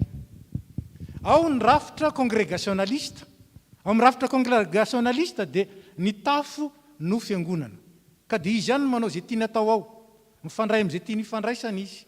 Miara-miasa amin'izay tiany iara-miasa izy. Fa izy ihany no mamelona ny tenany sy izy miahy ny fiainany ao. Zay ny atao congrégationaliste. Ny fiangonana évangélika no ankabeazany ao anatin'ireny, kanefa misy koa ny fiangonana évangélika zay mivondrona ao presbyteriana synodaly, ohatran'izany ny UNEPREF na ny ERI Théolo zany ohatra. Misy ny église unioniste zay batista nefa mijoro ny presbyteriana synodaly. Ka zay azavaina amintsika androany dia ny firafitry ny fiangonantsika sy ny fomba fiasany. Ka ny fiangonana zany dia ny FPMA. Fa io fiangonana FPMA io dia mampita ny fitaizana, ny fotom-pinoany, ny tondrozotra, ny lalakizorany, ary ny asany any amin'ireo sehatra misy. raha mbola tsy nijoro ny faritany dia avy hatrany dia mivantana any amin'ny tafo, any amin'ny tafo le izy. Fa napetraka kosa ny faritany satria mirafitra presbyteriana synodaly izay miainga amin'ny fahazavan'ny soratra masina dia ity: mila ihany contextualisena ny fitaizana sy ny fampianarana fa tsy atao mitovy daholo. Koa eo anivon'ny faritany no ezahana ampivondronana araka ny contexte misy izany fotomponoana sy tondrozotra sy fampianarana sy fitaizana ary asa izany. Ka dia avondrona vitsivitsy, mora kokoa no mitondra fiangonana 5, 9, 7 no mitondra 70 na mitondra 50. Ka ny rafitra presbyteriana synodaly rehetra dia manana ny antsoina hoe synodaparitany daholo. Azonareo zay? Na ny FJKM zany ohatra ny Madagasikara na ny fiangonana loterianina. Ka tsy zava-baovao koa rio, fa fomba fiasa hita fa mahomby ary miorina araka ny soratra masina. Ka ao anivon'ny faritany zany no ampivondronana ireo fiangonana rehetrarehetra, ka ny faritany ray no mampita any amin'ny tafo ny fotomponoana sy ny tondrozotra, ny fampianarana sy fitaizana ary ny asa mifanaraka amin'ny toe-javatra eo anivon'ilay faritany. Zany hoe misy karazana contextualisation, karazana adaptation izay atao zany. Ary hita fa hatreto dia misy tovizana daholo le faritany, le fiangonana amin'ny faritany, ary misy fahasamihafana be ny fiangonana aty amin'ny Atsimo andrefana ohatra sy ny avaratra Atsinanana, tena samihafa mihitsy. Ka hitantsika ao anatin'izany ny mahazava-dehibe ilay mampifanaraka ny fitaizana arakarak'ilay toe-javatra misy. Ka io zany tsy hoe teny midiny io akory, fa ny adidy, ary zay nametrahantsika ny mpitandrina synodaly. Ny mpitandrina synodaly avy amin'ny alalany no ampitana an'ireo rehetrarehetrareo, ary amin'ny alalan'ny synoda no amaritana ireo rehetrareo. Ny synoda no mamaritra ary ny mpitandrina synodaly no mampita. Nefa tsy vitan'izy irery ny ampitan'izany amin'ny tafo 7 amin'ny 30, fa dia ampitahiny amin'ny alalan'ireo mpitandrina 9 izy. Ireo mpitandrina 9 ireo kosa ao amin'ny tsirairay no mampita izany aty amin'ny tafo. Jerentsika moa zany rehefa avy eo. Inona kosa no anjarantsika? Toa midina ihany le flèche, tsia misy miakatra. Fa isika aty amin'ny bazy no mandray anjara kosa amin'ny alalan'ny hevitra, amin'ny alalan'ny fanomezana fotoana sy fitaovana, amin'ny alalan'ny fanomezana olona ho mpikambana ao anatin'ny ina moa ty izy synodaparitany sy ny komity paritany, fa indrindraindrindra mampita hevitra zany araka ny lazaina teo mba azahoana mandroso miara-mandroso. Ary zay ny rôle ny faritany, mba tsy handroso rereo le fiangonana fa miara-mandroso, satria zay mahafiangonana azy. Dia mandray anjara ao anatin'ny rafitra faritany izy.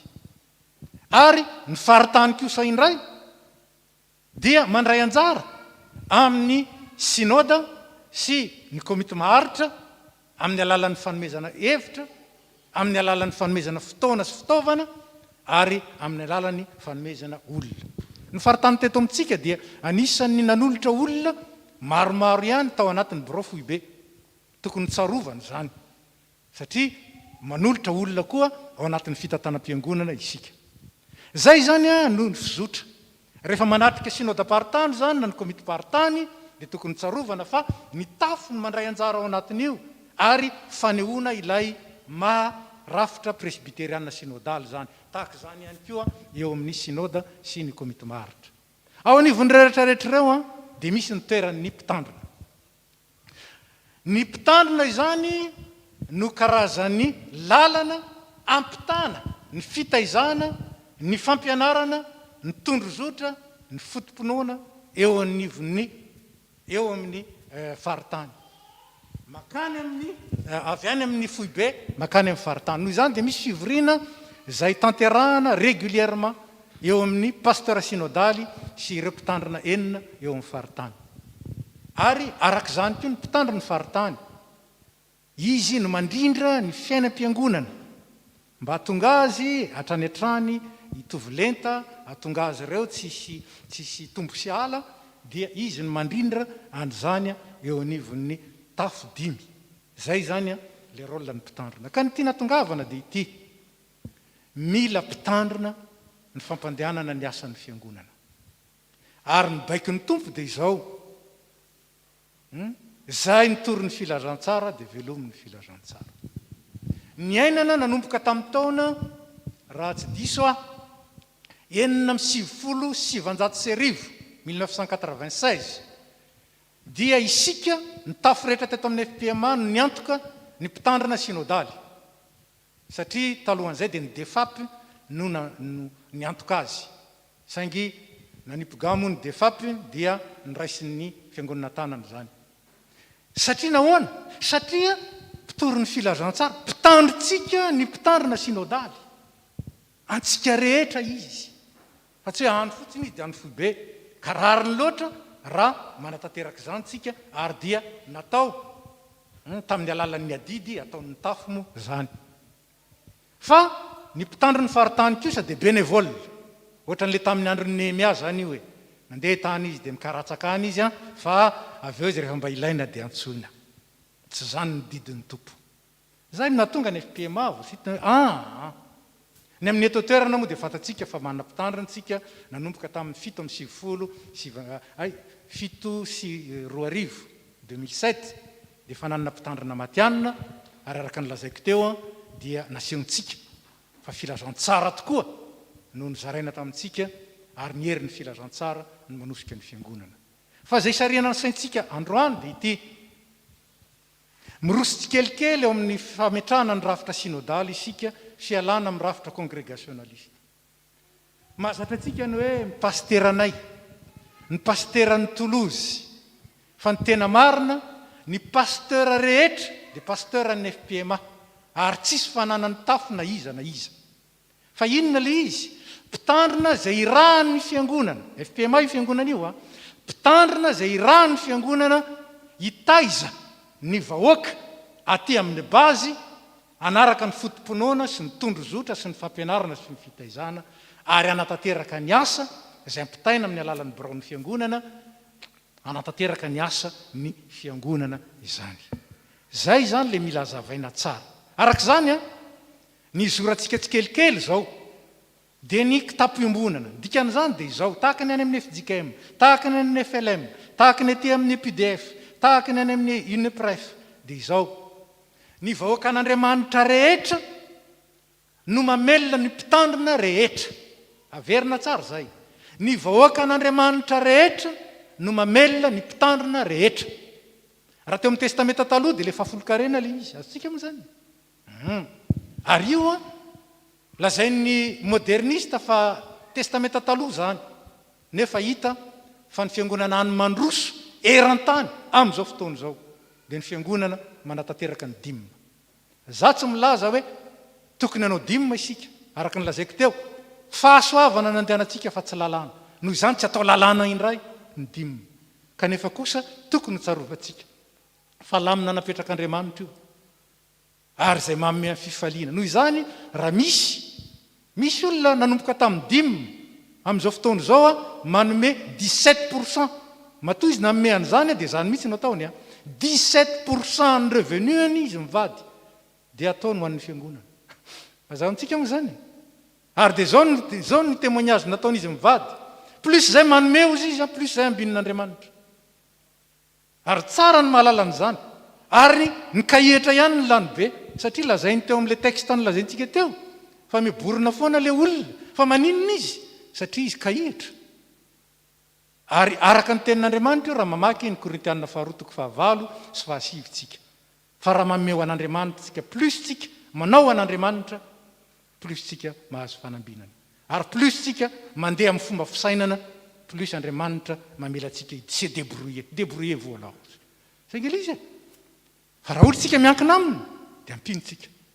Zay zany ny zava-dehibe zay ampitaina amintsika. Ka araka zany mba azahoantsika mandeha miandalana dia manomboka eo amin'ny faritany isika manao ny kitapo-iombonana. Ka ny ezaka ataontsika izao dia efa mandray anjara amin'ny fiveloman'ny mpitandrina eto amintsika isika, fa mandray anjara koa isika eo amin'ny fiveloman'ny mpitandrina zay mitaizantsika eo anivon'ny faritany. Zay le izy. Ary zay no angatahana n'ilay souscription.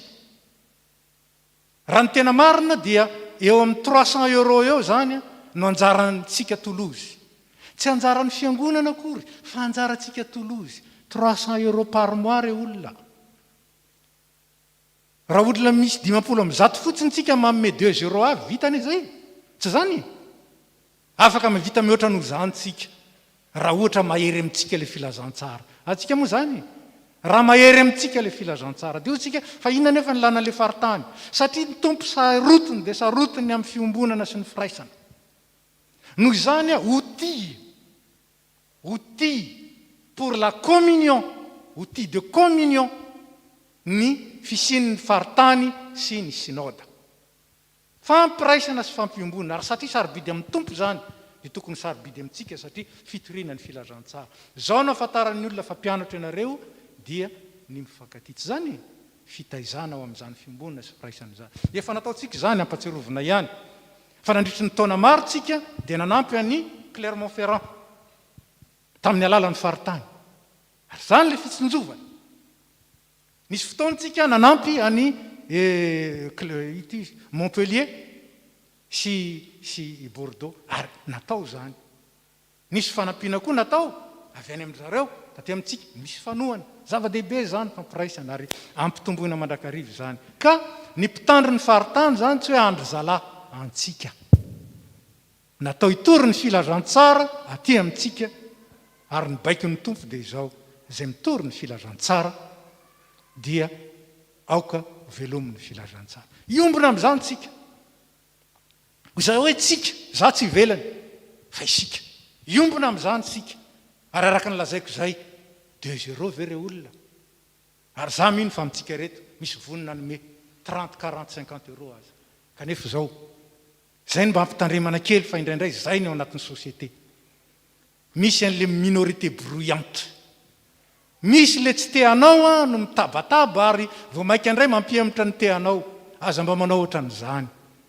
Azonareo zany, mpanoharina ny anaran'izany. Mitarika any aoriana. Fa aokatsika ho fampirisika fa vitatsika io. Vitatsika eo anatrehan'ny tompo io. Tsy zany? Ndeha hitsangana isika hivavaka. Tovo misaotranao zay fa nomenao anay ty fotoana ity azahoanay. Mandinika indray sy mandiny tena manoloana. Ny lamina petraka ao anivon'ny fiangonana ary indrindra ny zotra tianao izorana. Misaotranao zay fa ampianarinao ny FPMA iroso tsikelikely amin'ny fanatanterahana. Ny lamina matipaika izay fanapetraka ao hatrany am-boalohany ary tokony iainan'ny fiangonana. Tsy hainay amin'izao zany raha tsy tohananao zay. Tsy takatray amin'izao zany raha tsy atoriny teninao zay ary indrindra azavain'ny teninao zay. Ary ankehitriny mangataka ny fampahirezana avy aminao. Avaozanay ny fanolora-tenanao tompo, mpanompo ny filazantsara. Koa dia napetraka ao zany asa zany dia tahaka ny zanak'Israely fa izany dia hiteny zay hoe izay andidinao anay rehetra ho tanterahanay. Dia matoky zany zay ary mivavaka ho an'izao vina izao. Ary tsy ho vina fotsiny zany fa ho dinanay tompo. Fa ny baikonao dia ataonay za tanteraka azy. Ho voninahitry ny anaranao fa ho fitomboana indrindra ho fitahiana ho anay sy ny fiangonana. Dia minaratsoanao Jesosy misaotra tompo. Amen. Zao dia nasolo ny anohy azy. Afaka mipetraka tsika.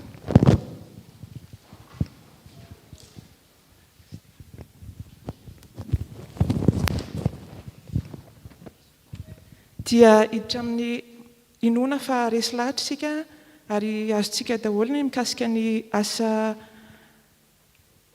misionan'ny FPMA sy ny asa fitandremana dia hiditra amin'ny lafiny pratika isika.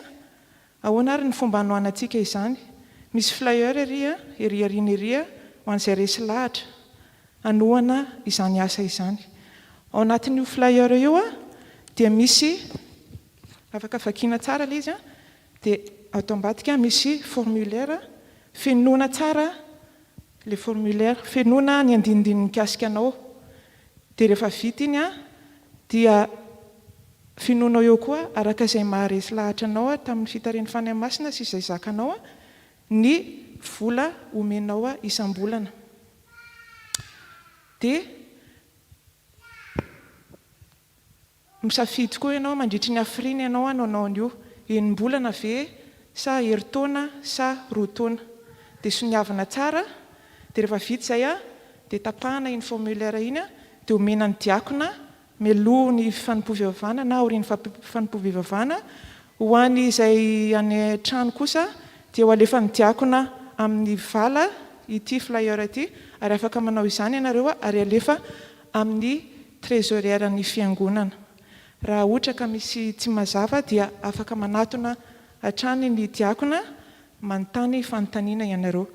Fa amaranako azy dia averiko ilay teny baiko atao anatin'ny flyer hoe toano ny asa misiona ny FPMA ary omeo tosika ny filazantsara. Soutenons l'œuvre missionnaire de la FPMA, donnons de l'élan à l'évangile. Ho an'Andriamanitra irery ny voninahitra.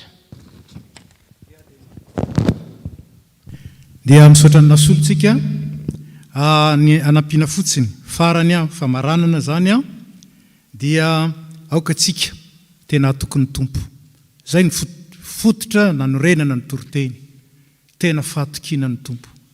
Izy matoky atsika, sika ave matoky azy.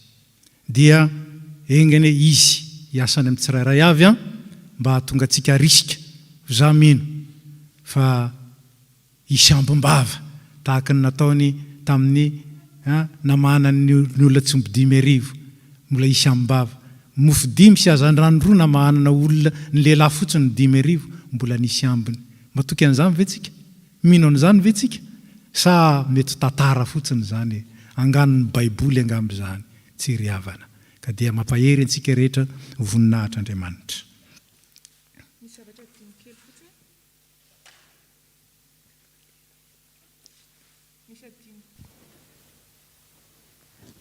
Misy adino kely fotsiny amin'ilay virement, rehefa manao virement dia asio motif ilay izy hoe fait 3e dia ny anaranao mba ahafantarana tsara hoe iza zany ilay nanao virement. Misaotra tompoko. Ya, farany kio ngamba diniko teo rovina no ametrahana ny mpitandriny io farany izay aingana. Raha ny vina dia tokony anomboka mois d'avril na mois de mai izy. Misy fahasahiranana kely noho ny tsy fahafana mivezivezy satria ireo candidat dia misy avy any Madagasikara. Hitanareo amin'izany ny fahasarotana, izany na tsy izany efa mandroso misy ny candidat avy aty ihany koa. Ka dia hosokafana indray ny appel candidature mba hivelarany bebe kokoa fa dia arak'izay farany aingana, araky ny plan, araky ny montre ny tompo dia notsika fa ho tanteraka zany rehefa vonina isika. Dia misaotra tompoko. Dia tonga amin'ny fotoana nirakitra isika izao. Manohy izany ihany isika ka mariana fa nirakitra androany zany dia natokana ho an'ny V3e. Zany akory tsy manova ny titsiko mena, asan'Andriamanitra daholo io, filazantsara tokana io. Ndray manko tsika dia zay, raha ohatra amin'ity dia ataoko bebe fa raha amin'ity ataoko kelikely. Asan'Andriamanitra tokana io. Ka dia ataontsika ny hira fa 720 izay fanoloratena. Fanamafisana ny fanoloratena tsarovy fa zay manome amin'ny fifaliana no ankasitran'Andriamanitra. 720 rehefa vita nirakitra dia mijanona ny hira.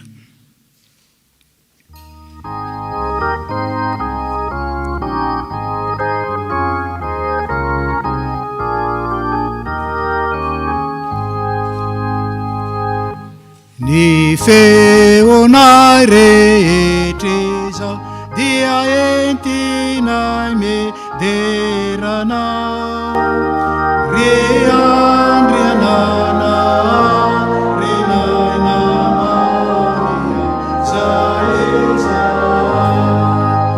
dia teana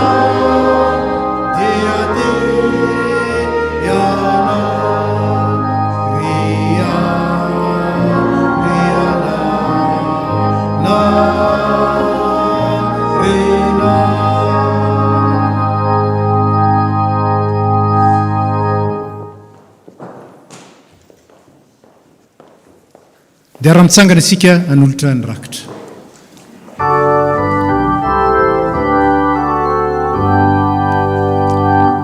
Retompony arenao fa matitrantsitrapo atolotra ianao iza baray sokatay ola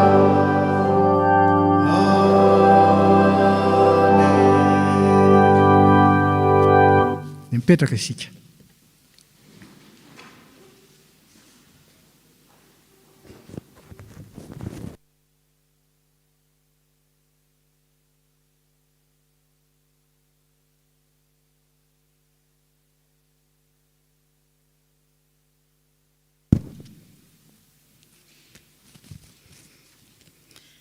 Iaraka ivavaka isika tompoko. Ry irainay any an-danitra amin'ny alalan'i Jesosy Kristy Tompo zanakao. Misaotra anao indrindra izay Tompo, noho ny ity fotoana ity indray izay tanteraka soamantsara noho ny fitahinao. Dia hisaotra anao Tompo, noho ny amin'ny teninao indray izay mbola nampianarinao anay anio. Tompo, mangataka ny fanahinao masina. Anampy anay Tompo, hitahiry ny teninao, ary indrindra koa anampy anay mba anaranay izany teninao izany. Ankehitriny izay dia mahatsiaro tokoa Tompo, fa raha velon'ny filazantsaranao izay Andriamanitra ray, dia ampio mba hafoy ho amin'ny filazantsaranao.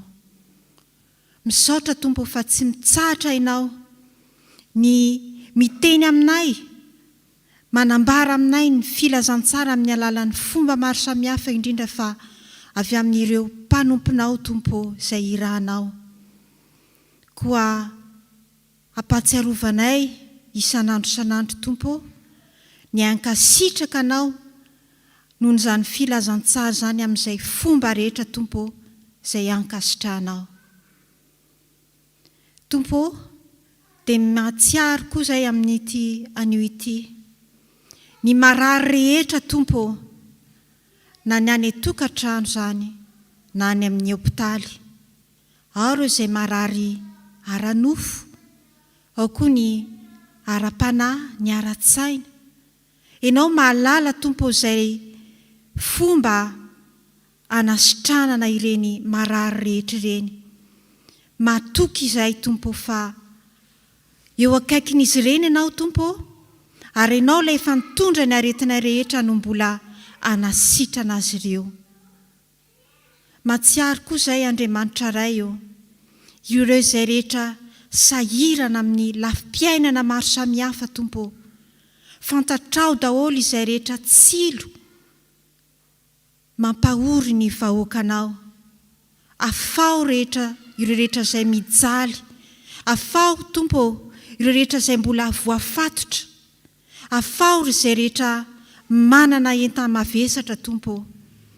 Ianao ilay Andriamanitry ny fiadanana, hitondra ny fiadanana Tompo amin'ireny olona rehetra ireny izay matsiaro mijaly kanefa ataovy matoky fa manana anao Andriamanitra ilay mpanafaka sy mpamonjy. Matsiaro tokoa izay Tompo, ny tanindrazanay izay ao anaty fasahiranana. Hitanao koa Tompo ny fahoriana sy ny fahantrana mahazo izany firenena izany. Mitalao aminao Tompo, tsy foy ny tananao fa mahavonjy. Koa aoka Tompo atsotra anao ny tananao hamonjy ireo izany firenena izany ary ireo olo mahantra rehetra Tompo. Mitondra mbavaka aminao ny mpitondra mba homenao fahendrena ary homenao koa ny fahatahorana anao Andriamanitra. Mitondra mbavaka aminao ho an'ity firenena izay mampiatrano anay ity. Tompo, mangataka aminao izay mba ampitoerinao eto ny fiadananao Tompo, mba tonga koa ny vahoaka n'ity tany ity mba hiadana ity firenena ity Tompo. Aoka mba ho anjakan'ny fahamarinanao, ho anjakan'ny fitiavanao, ary mba ho voakasiky ny filazantsaranao Tompo ny mpitondra ity firenena ity. Mitondra ambavaka aminao izao tontolo izao izay mbola ao anatin'ny ty valana retina izay mahazo izao. Tompo, ianao nefa mahalala sahady sy mahita ny lalana afana miady sy ho tafavoaka n'izao valana retina izao. Fa dia mandra-pahatonga n'izany fotoana fanafanao izany, dia mangataka aminao izay Tompo mba ho arovanao ny tsirairay avy. Ampahirezy Tompo izay rehetra voakasika izao valanaretiny izao, indrindra raha fianakaviana izay fa namoy malala Tompo vokatra izany. Mitalao aminao izay mba ho ampahirezinao ny tsirairay avy, ary mba hampafantarinao ny sitraponao Tompo amin'ny alalan'izao fotoan-tsarotra koa izay lalovan'izao tontolo izao. Fa matoky izay fa ho afaka hanana ny fandreseny izay Tompo avy aminao Jesosy Kristy mpamonjy. Dia mitondra mbavaka aminao koa izay ray ireo rehetra izay nahazo fahasoavana avy taminao. Tompo aza velovariana, fataovy may mankasitraka anao, ary tarionao koa Tompo sy ho tsinjovinao mba haizara izay rehetra fahasoavana noraisina avy taminao. Tompo, misaotra fandriamanitra mihaino vavaka ianao, ary koa inonay fandriamanitra mamaly vavaka. Koa dia misaotra anao sahadiny amin'izay rehetra ho ataonao sy ho avalinao izany fangatana izany. Ary izay rehetra tsy feninay Tompo tamin'ny alalan'izany vavaka izany, dia ampiarahanay amin'ilay vavaka tsara indrindra izay nampianarin'ny zanakao manao hoe: Ranay izany an-danitra, ho amasinana eny anaranao, ho tonga eny ny fanjakanao, atao eny ny sitraponao ety an-tany tahaka ny any an-danitra. Omeo anay ny niana saza ao anay, ary mamelany ny elokay tahaka ny amelanay izay meloka taminay, ary aza mitondra anay amin'ny fakapanahy, fa manafanay amin'ny ratsy, fa anao ny fanjakana sy ny hery ary ny voninahitra mandrakizay. Amen.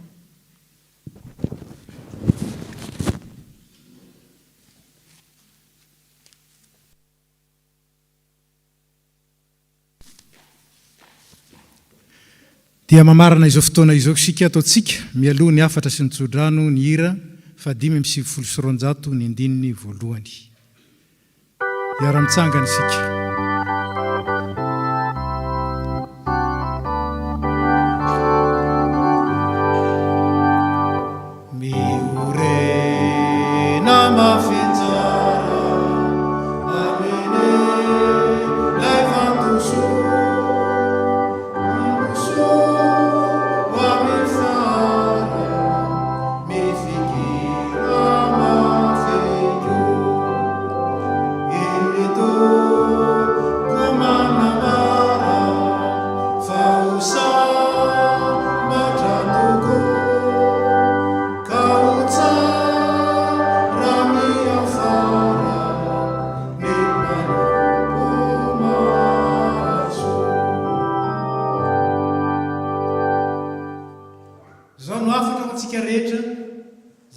Ny tenin'Andriamanitra androany.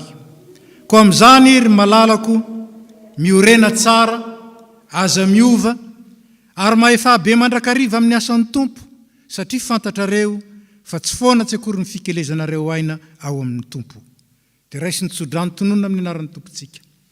Ary Andriamanitra ny fiadanana izay nitondra an'i Jesosy Kristy Tompontsika, mpiandrondry lehibe, hiala amin'ny maty mitondra ny ranony fanekena mandrakizay. Izy ny hatanteraka anareo amin'ny tsara rehetra, anao ny sitrapony, ka hiasa ao anatinareo izay ankasitrahana eo masony amin'ny alalan'i Jesosy Kristy. Amen. Voninahitra ao an'Andriamanitra ray zanaka ary fanahy masina, izay hatramin'ny taloha indrindra ka ho mandrakizay. Amen. Mandehana amin'ny fiadana ka manompony Tompo.